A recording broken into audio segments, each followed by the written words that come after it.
Hey everyone, before we get into it today, if you've ever thought about starting your own podcast or taking your current one to the next level, you have to check out Podigy Podcast. They didn't just help us launch this show, which we need a lot of help with. They made it look and sound amazing with custom artwork, killer music, and they guided us through the launching of the show step by step. Now they handle everything for us, editing, producing, you name it. All we do is hit record and they do the rest. Trust me. If you're serious about podcasting, you need them in your corner.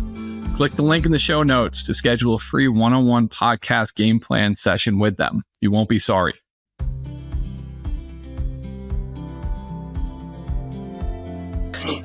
Welcome to the Path Podcast that provides transformative insights for authentic success. My name is Chris Weiss, and together with my partners, Stuart Ferguson and Toby Quinton, we make up True Path Consulting, where our mission is to maximize executive performance and drive personal growth by guiding leaders on a journey of self-fulfillment and true success. I want to thank you for pressing play on whatever device you're listening to us on today. It means a lot that you are here. Our hope is that through our stories and interviews, that you will find something in yourself, something that moves you to get curious and possibly trigger something that triggers you to take action in your life. You see, our goal in this podcast and in our coaching partnerships is to help people find their ideal selves without needing the motivation of that personal or professional crisis. We'll bring up topics and curate discussions that will help you take action to find out who you are showing up in the roles that are or should be a priority in your life. Ultimately, helping you paint the picture of who you want to be and walking with you to figure out what the heck is getting in your way from becoming your ideal self.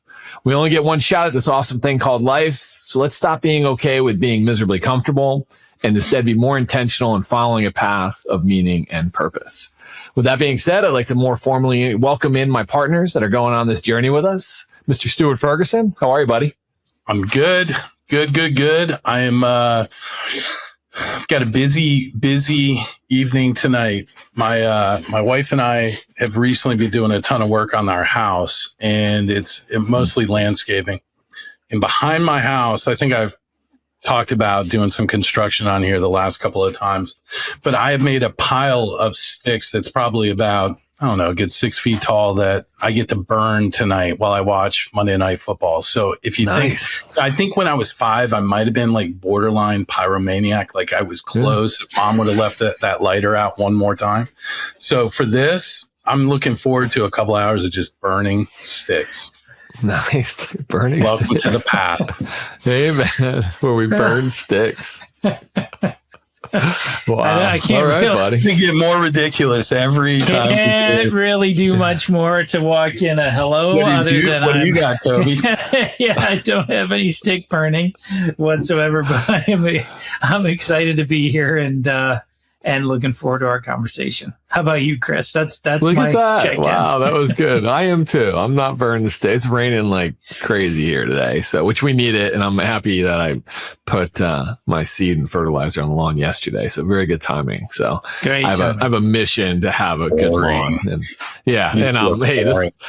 this is middle age, baby. This is middle age, right? You worry about how green your lawn is. Sticks, get a fireplace, and you'll have a hell of a time. Pour yourself a beer, light a cigar. Life could be worse. All right? Hey, that's all right. Now you're talking motivating all of you. Go burn some I like it. I like it. Well, hey, today we wanted to talk about something interesting, something that we wanted to kind of bring a topic that we always talk about just ourselves, the three of us, and not only just in building this company together, but throughout our relationships together. We've all had one thing in common, one of many things in common, but being dads was something that's always been something that we've strived to do the best we could. And we've helped each other try to do that, right? We were talking beforehand, we're definitely not perfect at it. There's moments that we probably weren't good at it at all. But for the majority, we've had a ton of intentionality around showing up for our kids in a way that they would be proud of us later on in life. And I'm sure there's going to be something that's going to, they're going to be sitting down with their psychologist and we were too nice, or we were there too much for them, or we went to too many of their soccer games. That's probably going to be a thing. I don't know. But we've all been super intentional about being good fathers. And I think that's probably why I'm drawn so close to you guys, and that you guys are two of my best friends because we have that similarity. Not only as being good husbands, but fathers is probably one of the most important things in our lives. So I just want to throw that out to you guys and create some discussion around it. Like, what's that mean to you? Like being a great father, and what's the intentionality that you put to that? Why does that mean so much to you? Stu, I want to talk to you. Like, why does that mean so much to you? Yeah, I mean, I think the easy route's probably to talk about, that maybe what I didn't feel like I had, growing up. There was, I think certainly I'll share with the podcast community, my parents got divorced at a really young age. And, I lived with my mom who, a single mom working 3 jobs, trying to make things happen. And so, those were very impactful years watching my mom sacrifice. She made every football game she could make, every basketball game, but it was always, maybe she'd show up in the third quarter and the fourth quarter, but I'd see her face. She'd be there before the bell rang. But, it just always looked like, all she wanted to do was to parent. All my mom wanted to do was to be there with me, but life, would keep her from it. And so, that was a question I had at a young age. Like, how do you love something so much like your children? And how do you not let them become kind of a backseat to your life? How do they, your responsibilities as a father, how can they, fall behind being the main thing or one of the main things? And, I also didn't have, my dad was not very involved early on, a lot more involved as an adult. But, I always had heard of my father's challenges with his father. I had my own challenges with my father. And there was this trend, and not to be, narcissistic, but there was a big part of me that said that shit stops here. Like, I'm going to be the generation where this dysfunction stops. And, well done. And so there was a big part of me that took that on, Chris, in a lot of ways, in a very unhealthy way. There's also an incredibly judgmental part of that was incredibly unfair for my father, or even for myself, of what was realistic on how to be a good dad. So yeah, this topic, no lack of content for this one. Toby, how about you? Yeah, I think from my perspective, it's, you guys know our journeys. Like, being a father wasn't guaranteed for me, and Kath being a mother to the kids that we have, because we had to go kind of the alternative route, the in vitro babies, and we didn't know for sure that we'd ever be. And when that happened, and it happened more than once, and the 3 boys that we now are very blessed to have, purpose, I think that word always is synonymous with, I know when the 3 of us are talking, it really, not that you can't have purpose without having kids. I want to be very, very clear on that, because I think sometimes people throw that whole, you can't be whole unless you have children. But for me, and I can just speak it only for me, it really, really gave me purpose. And it was a little of that, Stu, that you'd referenced too, of like wanting to do better than what was done for me, and said in a way of like, I think that's our obligation, because I would expect our boys to do better than I did. And in some ways it's going to be easy. And then in some other ways, I think it'll be hard. Like I'm proud to say that, but the purpose of how you want to show up and being really intentional with it is the area that I think that the men that I've worked with and been around for a long time in my life, I just think we lose sight of that. What are your intentions? I think that, just showing up as the dad and just showing up as a person, if you are the majority breadwinner or not, maybe you're in a family that both parents are working, but that the security and providing security is the one and only. And, again, if that's your intention, so be it. But for me, I'd be pushing, those fathers of, is that, when you talked about being the best dad you ever wanted to be, was that it? And I think lacking intentions and then lacking consistent focus on that. And no one's ever perfect, and no one will do it every time, right? And Chris, to your point, my kids will be in some session or some therapy appointment talking about, what I didn't get enough of, and the travel that I've done in my life, and the times I've missed a lot of things in their lives. And so I just think it's that's what comes up is purpose and intention. Those two words seem to ring true with me when it comes to being a dad. It's the most important role of my life, bar none. And, thankfully, touch wood, I know tomorrow's not promised, but I've still got time to make up for areas I should and continue to grow in areas that I'm really feeling good about. But it's been wonderful, wonderful ride so far. Love it, man. Yeah, I can feel the passion from both you guys and just the sincerity and authenticity. And I know it too, right? Because I know your families very well. And I'm not much different. I'm a little bit wanted to create a better path for them. Most importantly, though, I just wanted a relationship with them. Like, I just wanted a genuine, deep relationship with my kids, and an authentic, pure, like, hey, Dad, I can come to you if I'm struggling. Cause my parents were two working parents. Like, we had, dinner was the menu was on a piece of paper on the stove magnet, and Kara had to do the corn, and Chris had to do the meatloaf, and Scott had to do the potatoes, and Matt had to set the table, and it was like, and it had to be ready on the table for when they got home, because we had a million different places to go. We had 4 kids, mixed family, 4 kids. So it was a lot of survival back then. And the older I get, the more my parents would always say, hey, we did the best we could. Like, we really did. We really did the best we could. And some of the stuff that they had to go through was like, do we give the kids, they tell us a story. Dad tells us a story when they were driving back from vacation, like camping one time when all of us were in the back, and they had like barely enough gas to get home. And it was like, do we get gas or do we get Frosties for the kids?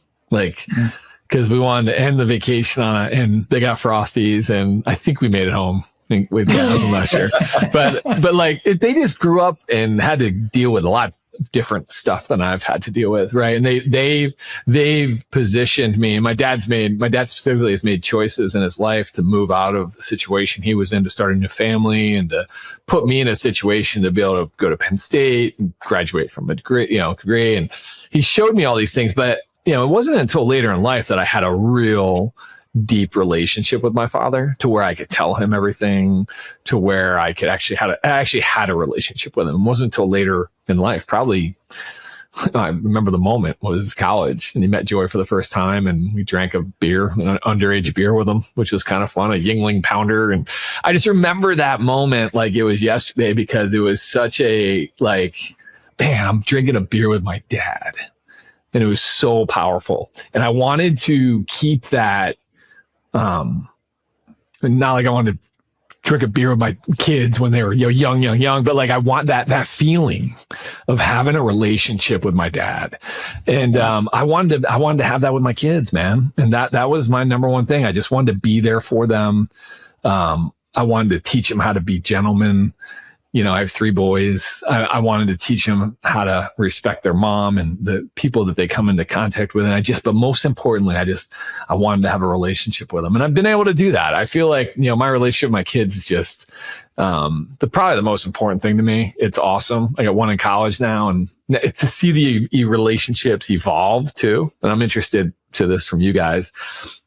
Now that I got one in college, Stu, you and I talked about this the other day, having them in different aspects of their life, and what your relationship is with them now, what fatherhood means for you now is so much different than it meant to me when I was trying to build a career and do stuff and change diapers and do all the other stuff. And, but that relationship for me, and just the depth and having that authentic relationship with my boys, was just everything to me. And that's, that'll carry on for me until I'm long gone. But I'm curious for you guys, like, what does it mean to you now, Stu, in this age where your girls are a little older, and what's it mean to you now?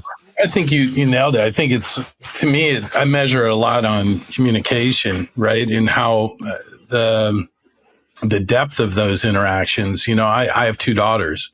So I know you guys are navigating the boy aspect. I get the girl aspect. And what's interesting about that is, my wife plays a very significant role in the girls' lives for obvious reason, is highly involved. And, the first call around the ugly stuff doesn't tend to come to me. It goes to Shelly, right? Boyfriends, financial challenges, what have you.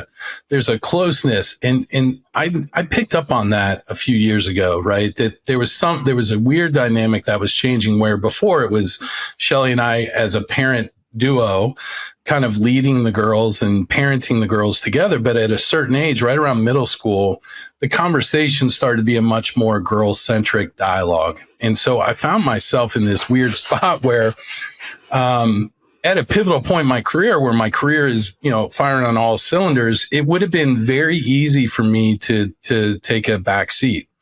It would have been very easy for me to say, at this period of time, I am not, nearly as impactful as my wife. So I'll take some plays off, or and thankfully I had Dr. Courier, who we've spoken to a couple of times, say to me, I think that's a moment for you to lean in, Stuart, not lean out. I brought this up in a session, and he said, that's actually a time for you to get more involved and to be more curious and to break down some of those paradigms of father-daughter around some of these topics. And I've got some really funny stories with daughters where I tried to broach very female-esque topics that didn't go so well. But that's not what he meant. That's not what, well, I thought that's what he meant, but it wasn't. I'll give you a funny one if you want in a minute. But my point to all that is, for the fathers out there that have daughters, and this topic is a lot about father-son, certainly our relationship with our dads, what have you. But I would just say there's probably a lot of stereotypes, and there are a lot of topics that a dad can say, I don't need to be involved with that. And I would just encourage you that whatever your daughters are going through is absolutely something that your 2 cents will add value to. Being involved and being engaged and building that trust. I see a lot of dads separate from those daughters, and I would say absolutely not. Lean all the way in with them. And what I've gotten from that is I have a 25-year-old that just turned 25, and I have a 21-year-old. The conversations that I have with them at this age are the ones I dreamt about when they were 10 and 11. The comfort to talk about the ugly things, the hard things, all those foundations are in place. And so now at 25 and at 21, dad has the opportunity to be somebody other than just dad. I can be a friend. I can be a mentor. I can be so many other things because we have the foundation of trust and communication, much like you were just talking about, Chris, with building with your boys. Yeah. And Toby, I know that you do. I just want to stress that regardless of whether you have daughters or sons, this conversation's appropriate for everyone. Yeah, I totally agree. Stu, that's awesome. And I love what Doc said to you. And I, before I get to kind of my answer to that question, Chris, I think opting in is really what I just want to encourage us dads to start doing more of. I think so many times I've heard over this many, many years I've worked with and I'm very fortunate to get to know people at a deep, deep level. And just to hear so many times where we just outsource the fathers outsourced a lot of the emotional, vulnerable, those types of levels of conversations to the partner in the relationship, and typically the mom is the stories that I've heard, and because they're more emotional or because they can handle it, and it's very sad. And I think the positive I'll take from it is that those are things that I put in here all the time of like, I got to do better than that. Yeah. And in my journey, I didn't have that. I had an emotional father, but not emotions on all the aspects of that. So I knew what anger looked like, but I didn't know what a lot of the other ones did as far as the emotions go. And, and it'd be very easy for me to just follow suit. Anger is usually the one that most men are, approved of showing, because that's stereotypical, that masculinity side of the house. And not to go down this road of emotions, but like, to me, the answer to your question, Chris, is safe. That's the word for me. This relationship with our boys at the ages they are, 20 and 17, I just want them to feel safe. And so the thing about safety for me, though, and love, I mean, love is there, so I don't want to throw love out of there, but that, no, I love you. You're safe, though, with me. And that's what I want more than anything for them. But the component that's necessary, and it gets to the point that I just made, I have to then make sure that vulnerability and emotionality are okay. Because it won't be safe if that's not, you can't have a safe environment that isn't emotionally expressive. You can't have a safe environment. You can't really cry. You can't really feel, and you can't really tell people, you can't tell you, I love you, but more than that, why I love you.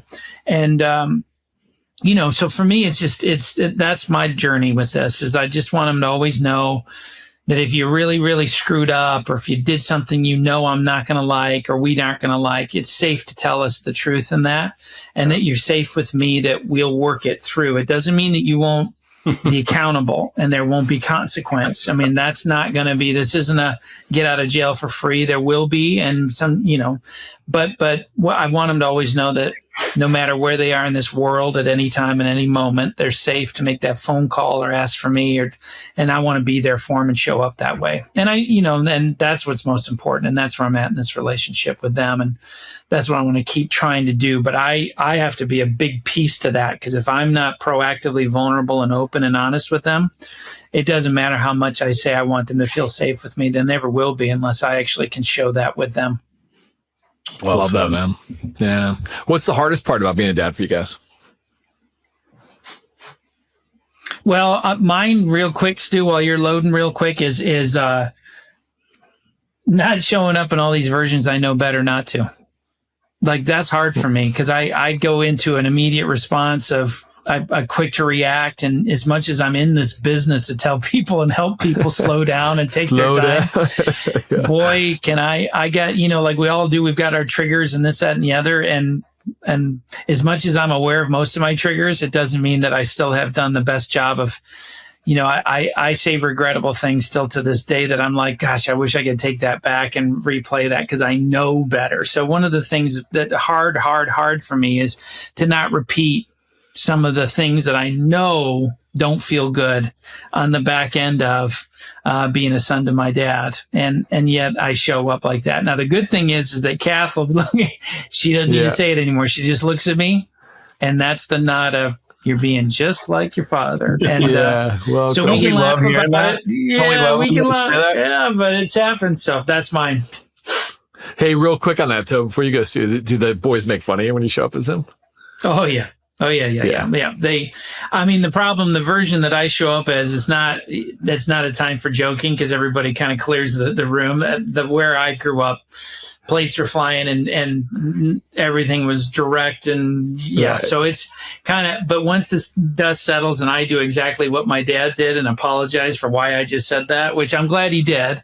But when I'm going down that walk, I'm sorry that your dad just showed up that way. Then they give me the business. You're just like Grandpa. You're just, so that happens. We do laugh about it, but it's never in the moment.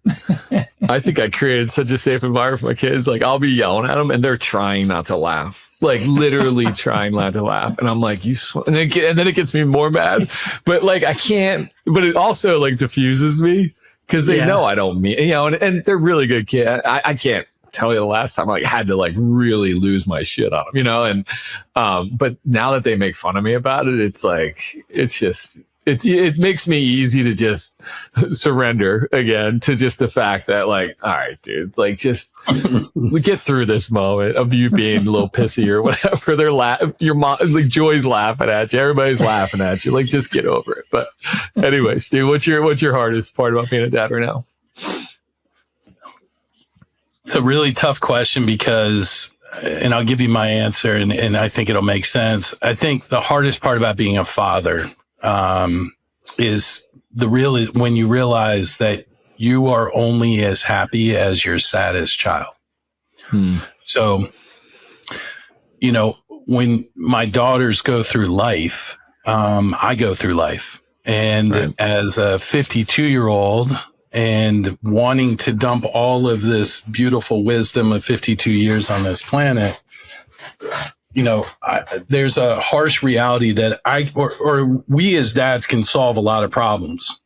That's not always the right thing to do. And I think at this age with 25-year-old and a 21-year-old, realizing that I have adults at this point that are making decisions, that are living with the decisions that they're making for themselves, and to allow that as a parent, to allow those moments of failure, tripping, falling, even though you know how it's all going to play out, but changing the focus from being a compass to being a safety net in a lot of ways, right?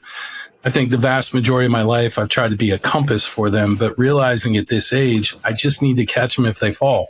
Because more often than not, they're going to be just fine. And so, I don't have the child rearing years where I'm trying to develop them into these wonderful humans. Like Shelly, my wife, and I have, I think, done a really good job of that. Now we're at this point of helping in whatever way possible to let them live a fulfilled life, an ideal life. And so going back to your point, Toby, about safety, like that's a big component of what does safety look like to a 25-year-old? I know what it looks like to a 14-year-old. I know what it looks like to a 16-year-old, but a 25-year-old, they're not necessarily looking for mom and dad to solve their problems. And so, but yet they want you to be a part of them.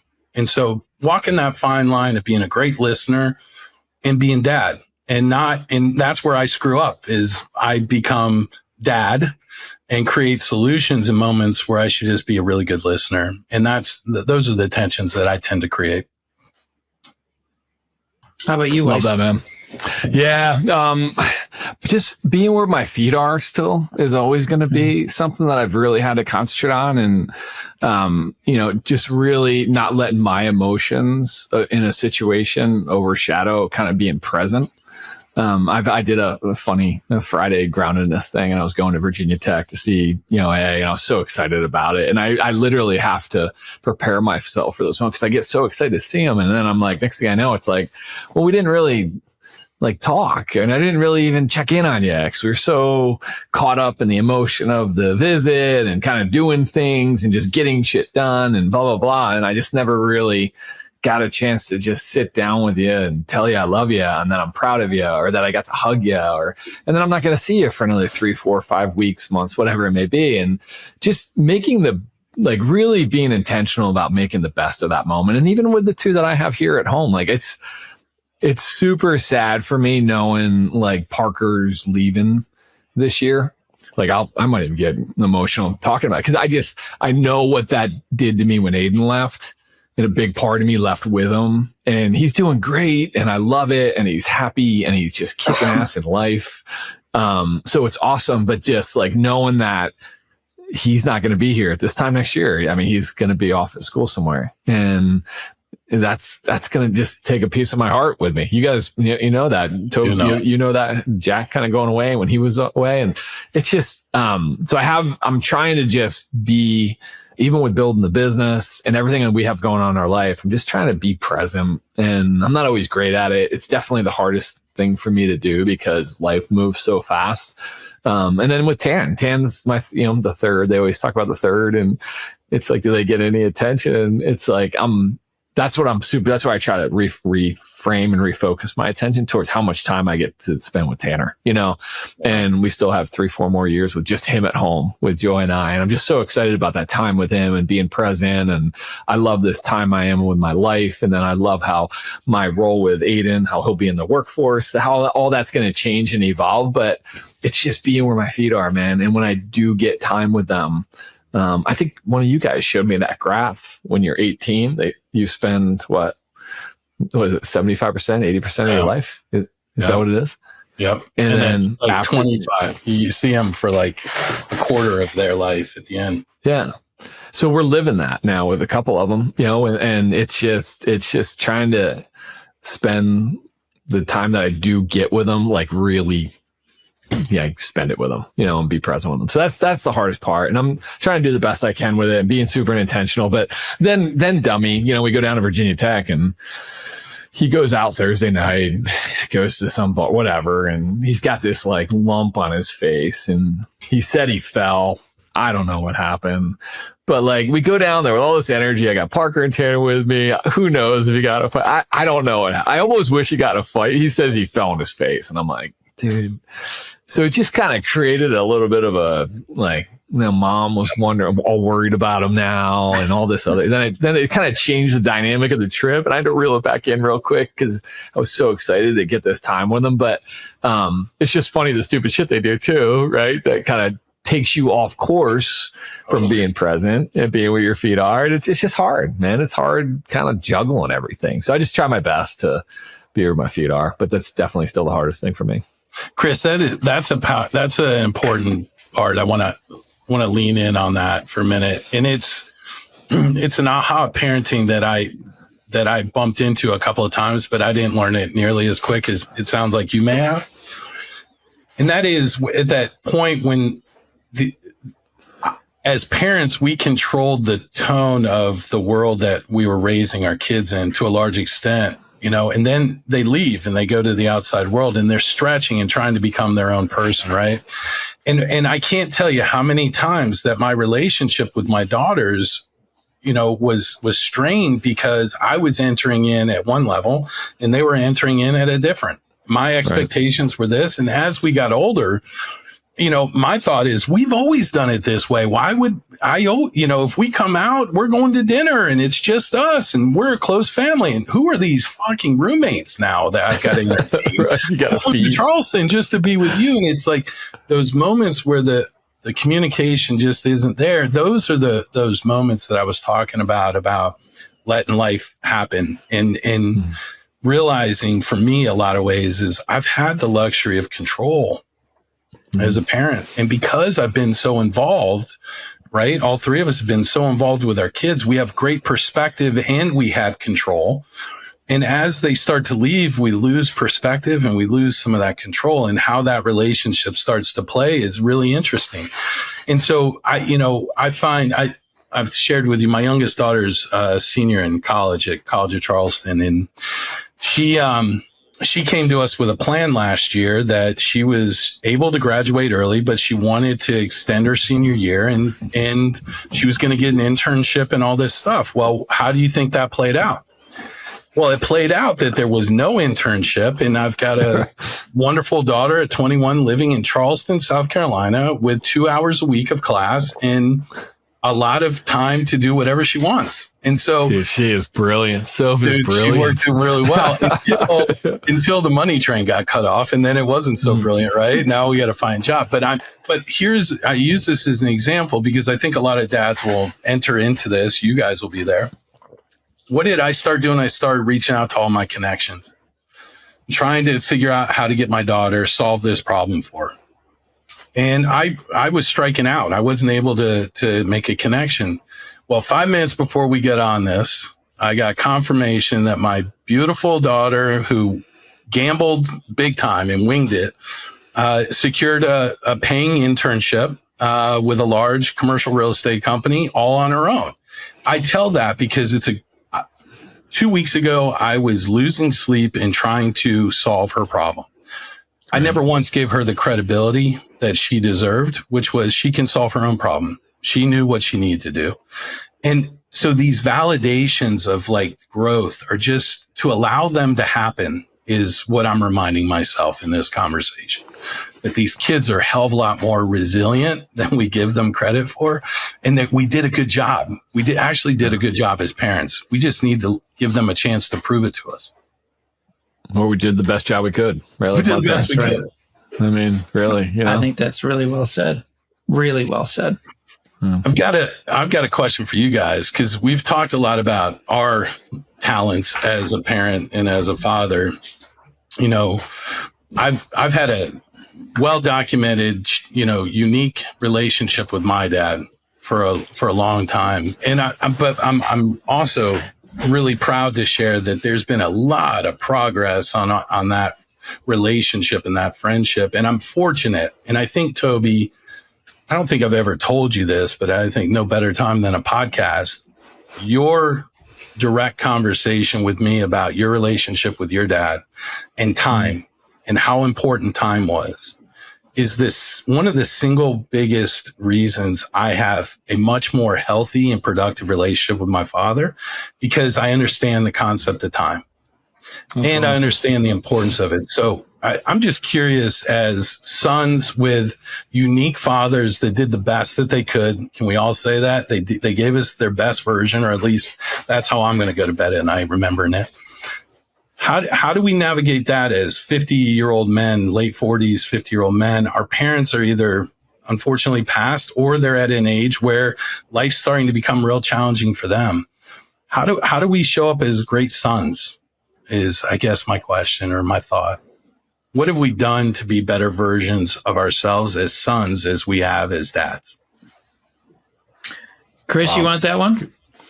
I'll take it. Yeah, I mean, one is not try to change him. I try to do that a million times, and my dad's my dad, and just, don't try to change him and accept him for who he is and accept the time that I have with him. And Tobe's helped me with that too. And, Jesse Isler puts out this thing. He has a great post that just breaks down how many summers you're going to have left with him. Right. And it's an exercise I have a lot of my coaching partnerships go through. It's just, all right, people in your life, let's say you're going to live to 85, whatever. How old are they now? And how many times do you see them a year? Oh, I see him, 2 times a year. And you start to break it down. It's like, holy shit, I'm going to see my dad like 18 more times in life, like 18 more times. And when you start to bring that time quotient into it, it allows you to really show up and be intentional about the time that you do have with them. So that helped me out a ton. And it's just really just being, I've got to see my dad kind of, I think, live the life that he wanted to as a dad to my kids, like to be the dad, like everybody loves Pa, everybody loves him, and to keep giving him those moments with me and him, and from golf trips, he still golfs, and we go on golf trips every year, and he comes out here, he plays with me over at my place that I play all the time. And it's so much fun to have that time with him. But most importantly, the time that he gets to spend with my boys is just like the best thing in the world. And to just keep giving him that gift and finding moments to just get them out there, or get him here, or whatever. That's the number one thing I'm trying to do is I have an aging parent and I'm getting a little older, to take advantage of the time I have left with them. It's huge. Toby, how about you? I just think, you guys know my dad passed 3-4 years ago now. And I know just, as a son, I've still got my mom, and I think just making sure you're clean with their impact on you. And I don't think you could do it enough. It's not a one and done, writing a letter or this, that, and the other, but I just didn't get, I just even had that this weekend. You guys know I went away with some buddies, and we were talking about their parents and some of the stuff that they're going through with them, and some conflict and friction they're having. And I'm just like, hey, but do they know their impact on you? And again, it's not all positive, by the way. There's some heaviness to it, but are you clean with what they need to know? Because, again, and Stu, I really appreciate that. I didn't know that. So that it means a lot, tons to me, that in any way my journey impacted your journey. But we got to just, get clean with those that matter most to you. And then in this specific topic, being a son, I need my mom to know the difference she's made in my life and continues to do. And I still talk to my dad. So I would encourage also those that have since passed, don't stop talking to them. I still am trying to make right by some things that, I feel like I said a lot, but I don't know if I said it all. And, just making sure that I catch up with those and keep getting clean with what the real truth is about their impact on me and my life. And most of all that I got to tell my dad is nothing but positives at this stage of the game, because he doesn't need to know anything that, I wish I would have said, hey, you wish you would have done this different. But that's what I would suggest. Yeah, without question, is the son I'm trying to be is just one that's real clean with my truth. It's huge. I got to the point with my dad where we've crossed over the clarity line. Like, we're all clear on what has transpired in the past. And, he desperately wanted to move on to a new relationship. And I'm the one that held us back into the old one. I wasn't ready to forgive or forget, really, either one of them. there was a part of me for a long period of time that needed to hold a position of power emotionally at some level. And I think, to a large extent, that was the strategy. That was the focus with my dad and my relationship. It was always, how do I maintain control? Because I felt so out of control for so many years prior to that. And so what's happening now is I've gotten older. I've made mistakes. I have made flaws on how I've wanted to show up as a father, and I understand how mistakes can happen. And so I've become a lot more empathetic, and I've become a lot more compassionate to how my dad found himself where he did. It doesn't necessarily mean that it was right or wrong, but I understand how someone can love something like their son so much, but yet show up so dysfunctionally. I get it. I also can give him credit for the work and the effort that he has put in over the last 20 years to try to maintain a relationship with his son when his son didn't want it. When his son was pushing away, he didn't quit. He didn't leave. He didn't give up. And so there's this part of me that in one breath, I'm so angry about some of these things that happened at a really young age. And yet I'm so I admire my father for his commitment to me, his want to have this relationship. And so there's this really cool moment, and I hope more people can experience it, where I'm no longer trying to, right the wrongs of the past. I'm no longer trying to bury hatchets. I'm no longer trying to prove points. I've really gotten to this point where I'm just appreciating the fact that I have a man in my life, that is my father, who wants to be in my life, who's actively trying to be in my life, and worrying less about judging how he's showing up in my life, but just being grateful that he's here. That's where I'm at 52. And, a father that's got some health challenges and some other, I just appreciate the time I have with him more so than I ever have. That's so awesome, man. Yeah, look at you, dude. I mean, I get emotional about it because I never thought I'd get there. You know what I mean? Yeah, I never we know how much work you put there. Yeah. Oh, dude. You put a lot of work into that, man. Yes, you did. And do. Good. Thank you. That's big, buddy. Good for you, brother. Good for you. Yeah, there's not a better gift than being a dad out there, I don't think. So, and it's funny, Stu, you talk about the, Joy and I talk about our parents all the time. I think we all do, right? All our age group do. And the grandparents show up to soccer games, or they do this or they do that. And they don't always show up the way you want them to. Right. And there's so much focus on that versus like just Gary V, right? He says, you want to live a really happy life? No expectations. Zero expectations. Zero expectations. So we have a mindset, zero expectations. Just meet them where they are, whatever time they give you and whatever they show up, just love them and treat them. And it's been awesome. It's just a different perspective. But yeah, man, that growing older and living life and earning and learning that empathy is just such a huge component of it, man. Nice. Well said. I think it came to that conclusion of early on somebody saying to me, well, what's your other dad look like? Like, what do you mean? I don't have another dad. Oh, you only have one? All right. So are you going to just throw that one away and hope to get another one? And be like, nah, I don't think I want to throw that one. Right. So you got one dad, make a run at it. Define the relationship that is productive for both of you, but have a relationship. That was so good. So it's been a labor of love, but I think that, a lot of the men I talk to that are out there, that have a challenge with their father, and there tends to be a common theme there. I just encourage you to get curious on where that came from. Do some of the work on yourself, but also realize, especially if he's trying to be a part of your life, just let him in. Just give him a shot. I needed to trust the fact that a 52-year-old was much more equipped than an 8-year-old to handle that relationship as we move forward. Well said. Nice job. Thanks. Hey, last question. Yeah, you got it, man. Last question. When I look back at being a dad, and kind of the hardest part about being a dad was building my career, traveling, my own insecurities through my late 20s, early 30s, having the pressure of the world, being the breadwinner, all these things, right? And then having these kids and not knowing what the hell to do with them and what role I play, or, and just all that crazy, like it's just create that, whenever you have in that 20s to 30s and raising these kids, and some a lot older now, whatever. But what's your advice to that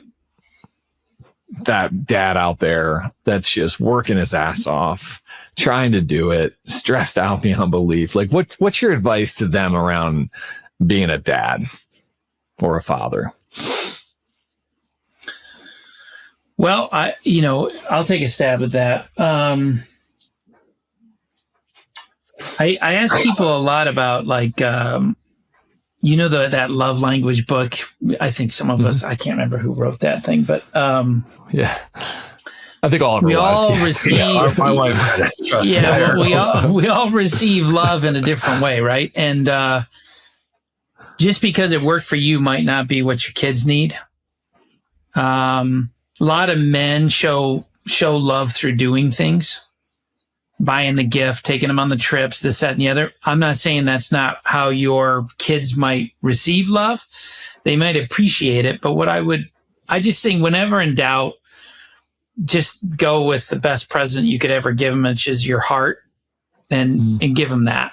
Give them what really truly is inside, because that's really what, that's all that kids ever want, really, is your time. And as much as we're running around doing everything we can and making it right in our own heads that we have to do this, or this is what everybody wants, or they want us to do this, that, and the other, my kids would say, if I had them lined up here today, we could have foregone a lot of the things that you gave us, or the things even that some of the things that we did.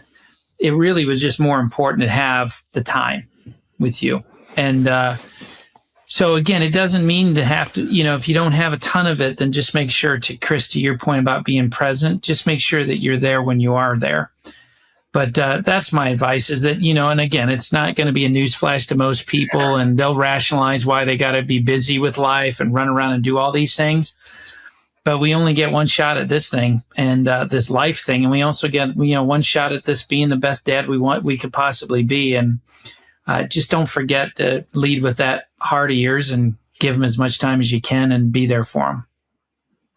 Love it. It's really good. Chris, the only advice I would offer is, this might land the wrong way. I do believe you can have it all. Mm-hmm. And I think there was a period of my early career where I was incredibly intentional about this topic around my kids and my wife, even at the most stressful kind of pinnacle of my career. But I understood that there was going to be sacrifice that I was going to have to take on to be that. And so I didn't miss a lot of events.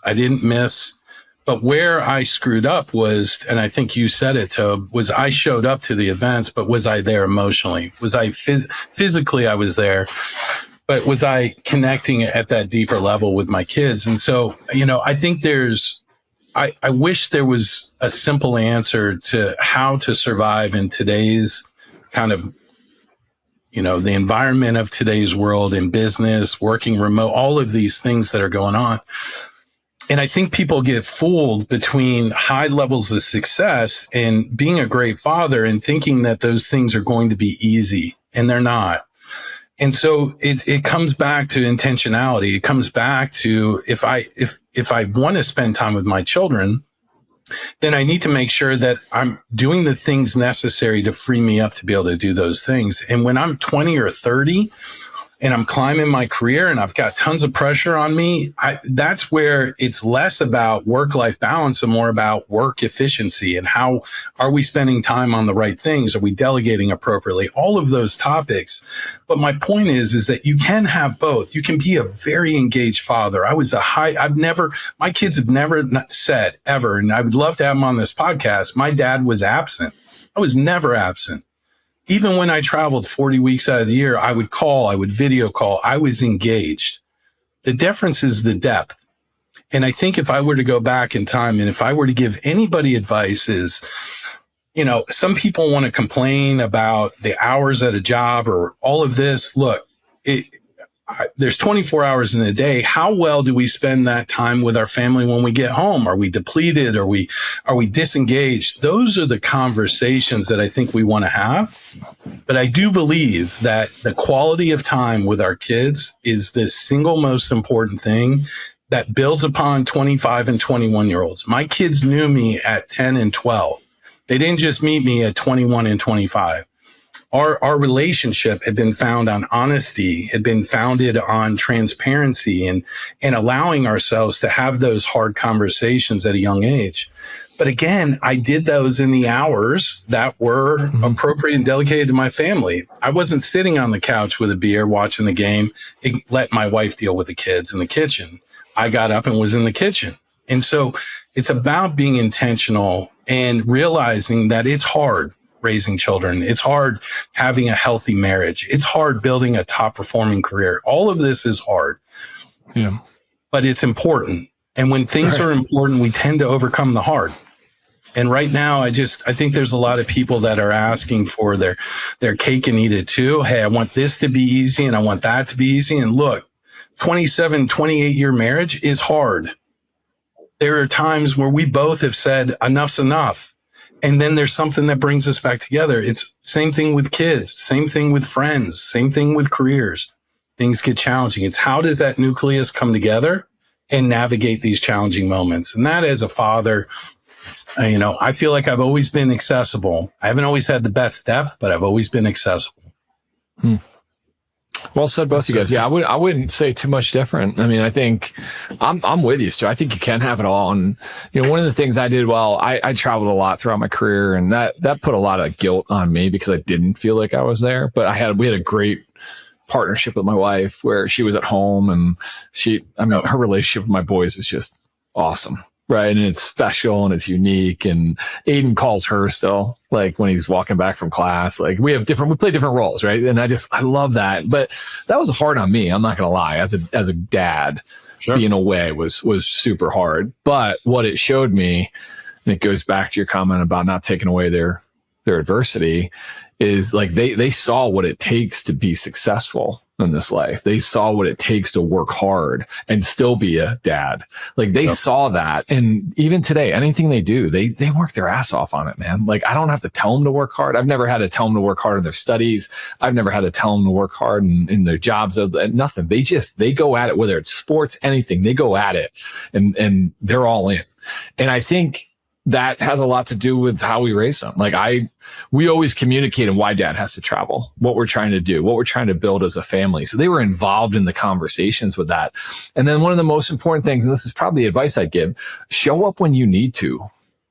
Like you need to be there when you need to be there. And that's being very self-aware, but it's also being very aware of what the family needs and what your kids need and what your wife needs. And having a pulse on that is so important. And I think if you do that, you can be away. You can live a flourish career, a great career. I have a client that is around our age. It's like, dude, I listen to your Friday, groundedness sessions, and they resonate with me, right? Like I'm almost in my 50, I'm looking at the kind of the backside of the hill, blah, blah, blah.